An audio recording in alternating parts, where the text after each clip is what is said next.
Hi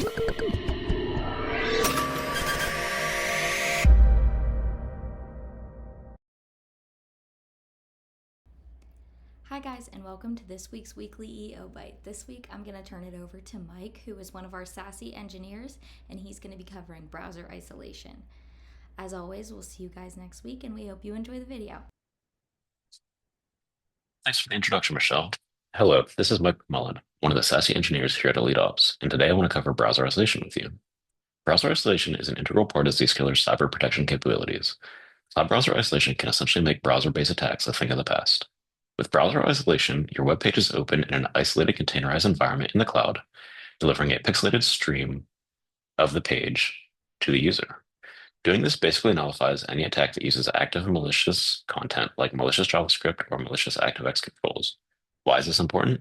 Let's say a website has malicious active content embedded in it. Once a website is visited, the malicious content will trigger and a compromise will happen.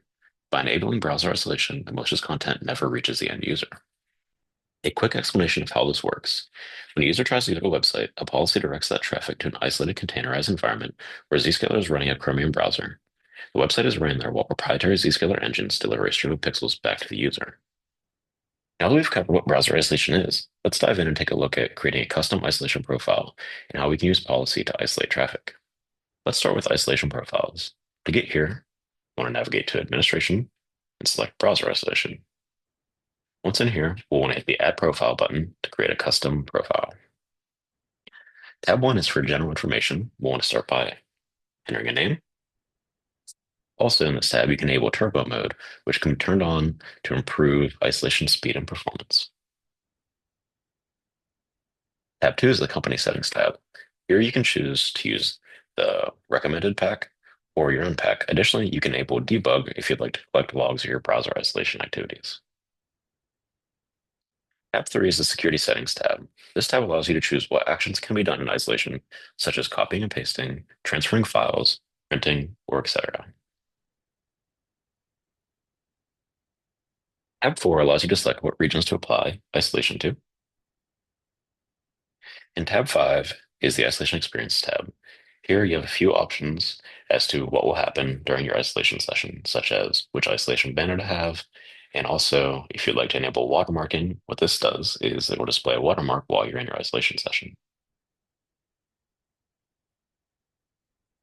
Now that we've covered creating a profile, let's go ahead and take a look at how we create policy for isolation.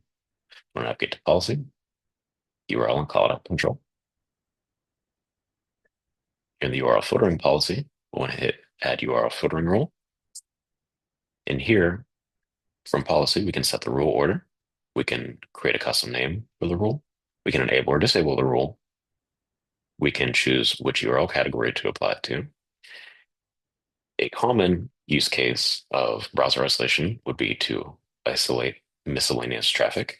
The reason being is miscellaneous URLs are URLs that have not been categorized yet by Zscaler, and often these contain high risk or suspicious websites that are best open in isolation for safety.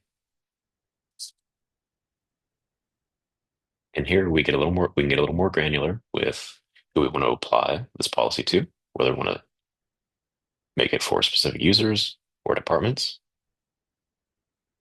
And down here in the action tab, action section, we'll want to click on the isolate button. Here we can choose which isolation profile we'd like to use. And then we can go ahead and save the policy if we would like. We can also apply isolation to Cloud App as well. Here we'd select Cloud App control policy, hit the add button, select a category.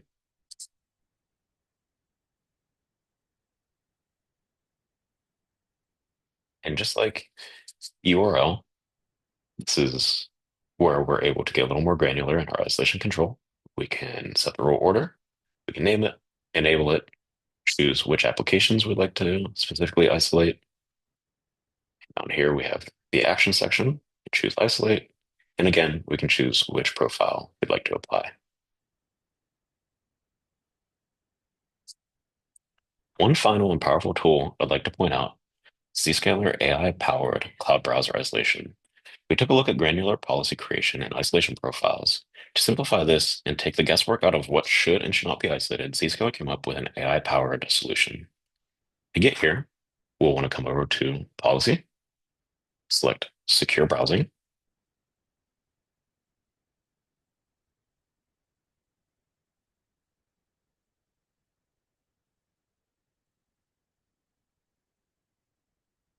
and here under the Smart Isolate tab, we'd want to enable AI and machine learning based smart browser isolation.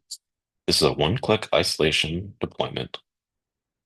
This is applied to all users. It evaluates all transactions for suspicious indications. It automatically engages browser isolation if deemed suspicious. You are still also able to define your own policy and apply in conjunction with smart browser isolation to create an even more secure browsing experience. Thank you for watching this, and I hope this video was informative and helpful. Thanks for your time, and have a fantastic remainder of your day from all of us here at Elite Ops.